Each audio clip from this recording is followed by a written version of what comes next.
He went up the mountain, and after he sat down, his disciples came to him. Then he began to speak and taught them, saying, "Blessed are the poor in spirit, for theirs is the kingdom of heaven. Blessed are those who mourn, for they will be comforted. Blessed are the meek, for they will inherit the earth. Blessed are those who hunger and thirst for righteousness, for they will be filled. Blessed are the merciful, for they will receive mercy. Blessed are the pure in heart, for they will see God. Blessed are the peacemakers, for they will be called children of God. Blessed are those who are persecuted for righteousness' sake, for theirs is the kingdom of heaven. Blessed are you when people revile you and persecute you and utter all kinds of evil against you falsely on my account. Rejoice and be glad, for your reward is great in heaven. For in the same way they persecuted the prophets who were before you."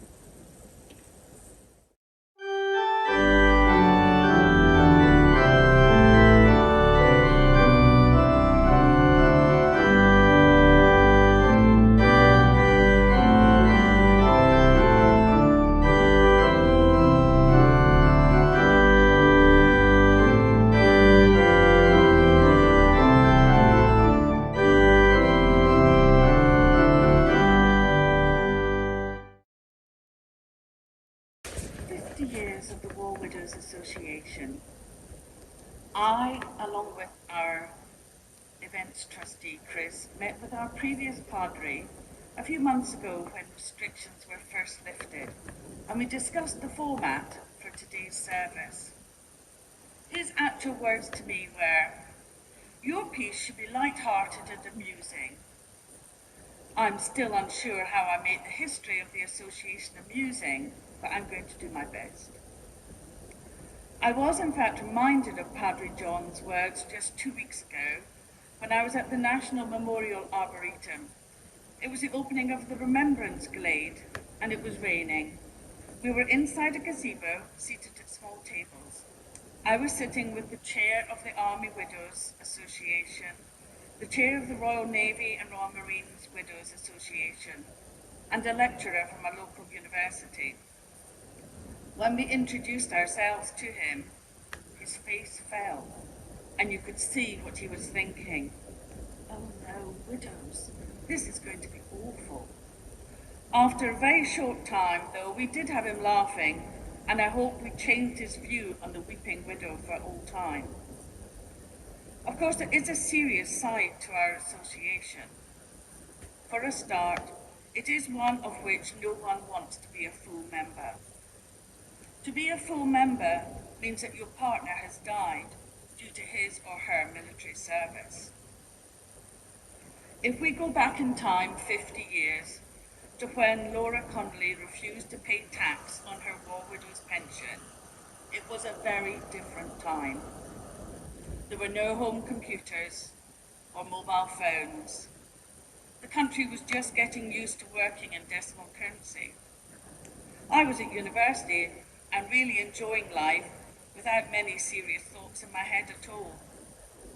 Laura was so angry about the tax situation that she took on the inland revenue, and I can only say how brave she was. This is not how widows were meant to behave. Laura contacted a newspaper, and as they say, the rest is history. A small group of ladies formed the association, and in 1972 they held their first AGM. There were 14 members, and the first chairman was Joe Gee. By constantly battling, these ladies found partial success in 1976, when 50% of the tax was removed, and then in 1979, when the remaining 50% was removed. Well done to Laura and that first group of ladies. The association has grown and has achieved more and more for the widows which it represents. It added remembrance and caring to its remit of campaigning, and it retains those three pillars today. I have here one of the first constitutions and rules, which I borrowed from the archive. It's dated 1974, and it states its objects to be: the principal object of the association is to relieve the suffering and distress or supply the needs and comforts of women who are the widows of servicemen killed in or as a result of war, and who are affected by the wars or acts of aggression to which the War Charities Act 1940 applies. And a secondary object is to take such action from time to time as the committee of the association shall think fit to improve the economic circumstances of such women generally. We, in 2021, are at this very moment working on a new constitution, which we hope to present to our members very soon. Our objects today are to improve the conditions of war widows and war widowers and their dependents of those who served in the United Kingdom Armed Forces and may be encountering difficulties. So really our objectives remain constant, even although the language is more modern. The nature of the problems has changed, and of course we have war widowers these days, but the association remains as steadfastly true to its roots as is possible in this constantly changing world.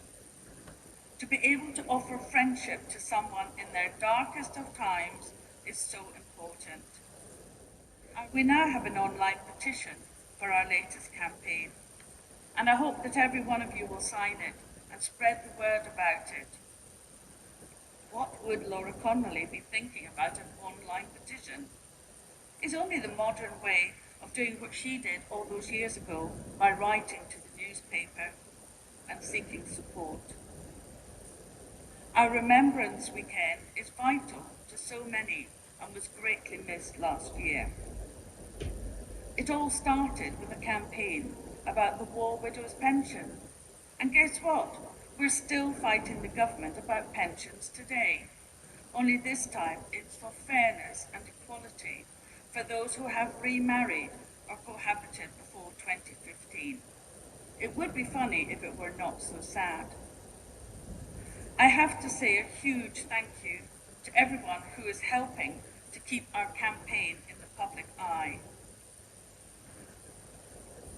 To our President and Vice Presidents, who never let a chance go by without mentioning the ridiculousness of being able to have your pension reinstated if you divorce your second husband, and leaving you able then to remarry him again and keep your pension for life. To all of our members who contact the MP and other people in government on our behalf. To the 6 brave ladies who recently accompanied me to the Daily Telegraph and told their story once again. Some of those stories were published last Sunday, along with a piece from the Archbishop of Canterbury and quotes from Dr. Julian Lewis, Mary Morland and myself. To all the past chairmen, trustees and regional organisers, I thank you for your hard work in ensuring that our members have an association which works tirelessly to improve their lives and for giving them a safe place to be themselves.